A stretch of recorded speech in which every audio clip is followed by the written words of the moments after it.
Welcome to the Southwest Florida Real Estate Update, hosted by the York Group of Downing Fry Realty. Our show will bring you the most up-to-date information on the local real estate market, presented by leading experts in the field. Welcome to our show today. I'm very lucky today. We have the Clerk of the Courts of Collier County here, Kinzel, which has taken some time out of her day to come to our show and talk to us about what she does as County Clerk of Collier County. Thank you, Jim, for having me. Crystal, tell us what you do. Well, thanks, Jim. The Clerk of Courts has about 1,000 statutory responsibilities, but let me narrow that down for you. Okay. There are about 3 functions. We are clerk to the board, which means we are the auditor, the custodian of funds, and for the Board of County Commissioners.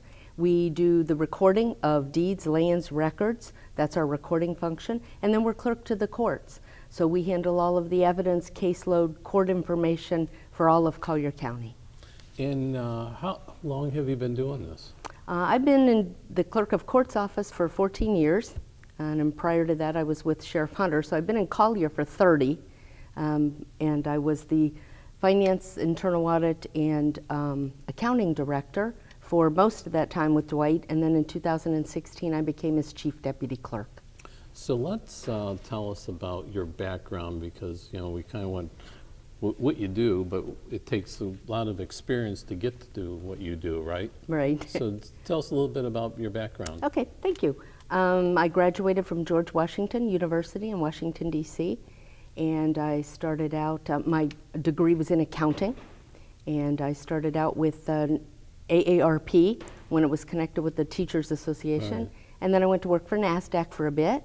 I came to Florida in the early 80s, first as City of Key West Finance Director. That was an interesting time. And then I did some years up in Panama City at a hospital. So I have a very varied background.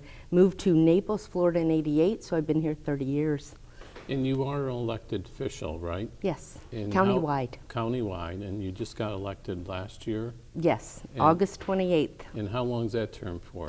2 years. I'll have to run again. It was only to complete Mr. Brock's term. Okay. And so I will have to run again in 2020. Okay. Tell us a little bit, when Mr. Brock was on the show years ago and I wanted you to come on, tell us a little bit about like the foreclosure process, because that a lot of people are always asking us as agents, can I buy a foreclosure property? So Right. maybe step us through that process and how. Okay, well, the foreclosure sales begin with a judgment in court. Right. Someone has filed to foreclose on a property. At the conclusion of that judgment, it's up to the clerk then to sell the property, and the proceeds would be distributed accordingly. And one of the pitfalls that we like to talk to the public about regarding the foreclosure sales are that those sales and the sales of those property aren't necessarily free of other liens. There may be some additional liens for taxes, homeowner association dues, things that aren't released with the general judgment for the foreclosure. But we hold those sales in the clerk's office, and they're open to the public. But we do have some cautions for anyone that wants to become involved in foreclosure sales. So you want to give us some examples of pitfalls? Yes, interestingly enough, I did have staff give me, I said, what do you think was the most unusual one? One of them was that an individual came in, they bought a parcel, they went out, and it had been used as a fill pit. So basically they had purchased a giant hole in the ground that would have required an enormous amount of fill to become buildable. We had one gentleman that came in and bought 4 parcels, thinking that he was going to build on those 4 parcels. He found them through a lengthy process because they were not accessible parcels. They were primarily wetlands, which would have required a lot of permitting and different things to be done before Right. those would have ever been buildable. So you really need to do research and homework and understand what you're buying, even in a foreclosure. And they have the sale on the 3rd floor at the courthouse, and it's on your website the different days that is, and right now it's on Right. Thursdays. Do you know, will it continue to be on Thursdays, or they alternate them, or is the foreclosures mount, do they change it? And they do. The foreclosures, the tax deed sales are routinely on a Monday, every Monday, but when we don't have sales to occur, then they wouldn't be there. But when a tax deed happens, it is on a Monday. But foreclosures could be a variety of days, and what I would just recommend is that your audience, anyone interested in attending one, watch our website, collierclerk.com. Okay, you have some statistics here, right, from last year to the I year did. before? I thought that was kind of interesting. So for Foreclosures, oh yeah, for foreclosures, we had 678 in 2018, and that's up a couple of hundred from 17, but far, far short. I think that when you spoke to Dwight previously, during the recession period, we had as many as 8,000 That's in true. 2009. So far short of that, which is good, obviously, for the homeowner population. We're not seeing as many foreclosures required in a better economy, but it's up a little bit from last year. On the foreclosures, if they go to your website, they can see the document for that particular home, and it goes right through the court case from the beginning to the end with all the notes Correct. and everything, which years ago it didn't have that, so Right. you can really, it's pages and Thank you. pages of stuff if you particularly want to read through all that stuff. Right. So, but it's the final judgment that gets it to the clerk of the Clerk of court for the courts. sale. That's the thing Correct. that they want to look for. Yes, That tells the amount of the final judgment. correct. Right. Okay, on tax deeds, let's just talk about tax deeds. I'm not as up to date on tax deeds as I am on foreclosures, but tell us, what is a tax deed? Tax deed's a different process. It begins when the county commission levies taxes on your property. If those taxes remain unpaid, the tax collector goes through a process of selling a tax deed certificate. Right. That's negotiated, and that entire process is handled by the tax collector's Exactly. office. After 2 years, if the property has not been made whole and those certificates redeemed for payment, then the holder of the certificate can force it into a tax deed sale.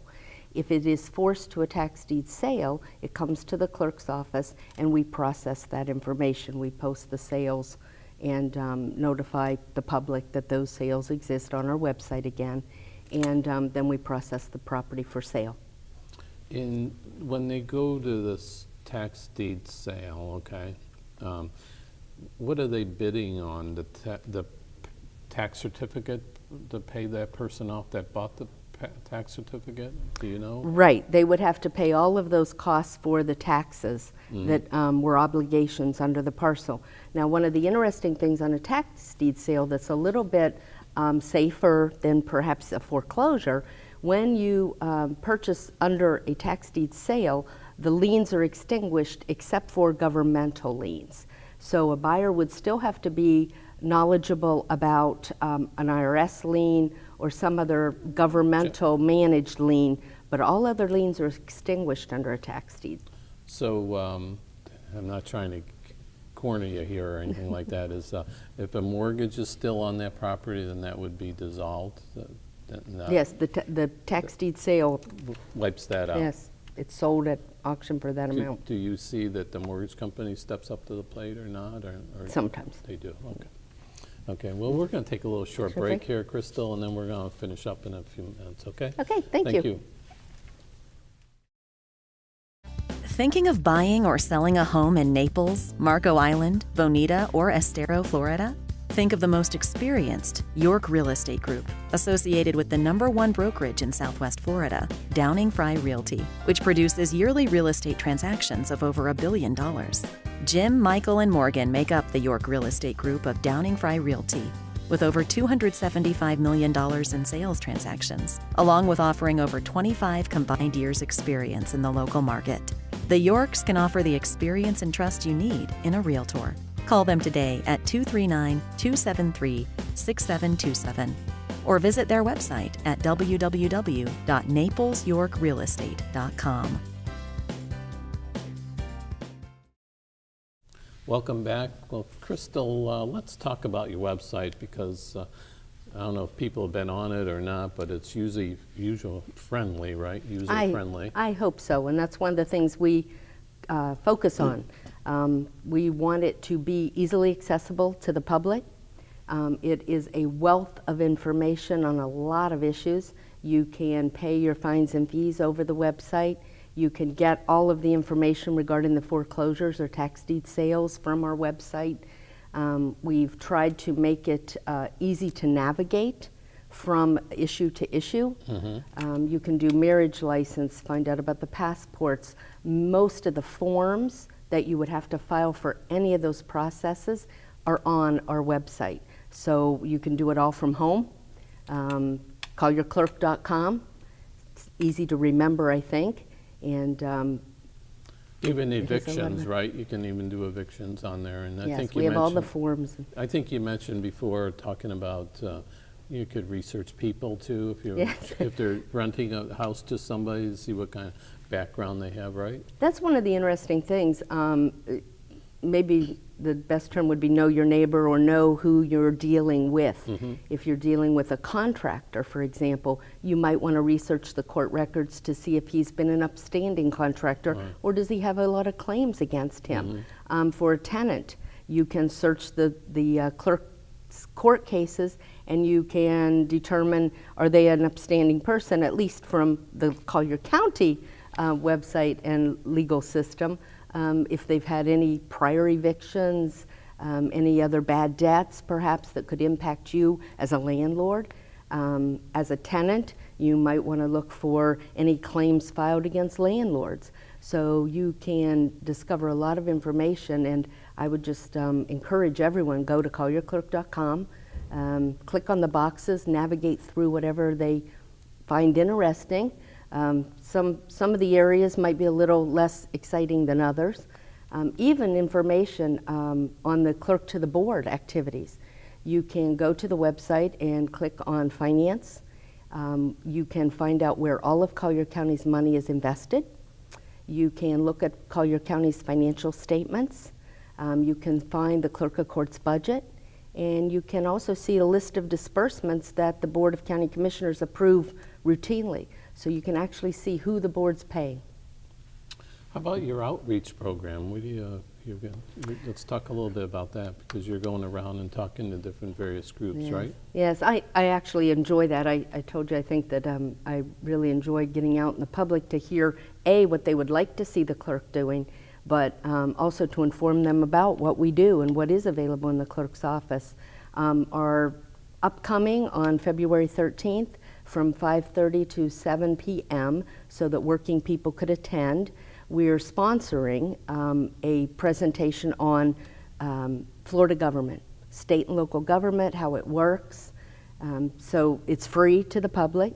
I've also done Know Your Clerk and go through in far more detail than we're able to do here in a few minutes, but we go through all of the functions of the clerk's office. And then we also will be getting back to, over the next few months, the tenant evictions, how to navigate tax deed sales, how to work on foreclosures, and we'll get a lot more specificity in those trainings, and they're all open to the public free of charge. All right. Well, that's great. Tell our viewers while we end here, okay, is where all your offices are located. So because not everyone knows they have different offices. And you know, when I first came to the clerk's office pre-recession, we had more satellite offices. We were just very fortunate last year to be able to reopen the Eagle Creek office because of the incredible growth in the southern quarter of East Naples. So we reopened Eagle Creek. We have Golden Gate. It's right off of Golden Gate Parkway. Orange Blossom is our most activity center. And that's on, obviously, Airport Road next to the library, That's right. the Orange Blossom Center. We share a site in Everglades City. The clerk there is the librarian, works for the tax collector, and the clerk. So it's a small location, but it handles a population that's fairly remote. And we have a Immokalee. Well, that's great. So, well, look at Crystal. I'm thankful that you took time out of your day, okay, to come talk to us and tell our viewers everything that you do. And I hope you come back on the show again. Sure, I will. Thank you, Jim. I appreciate the opportunity anytime. Thank you. Thank you. See you next week.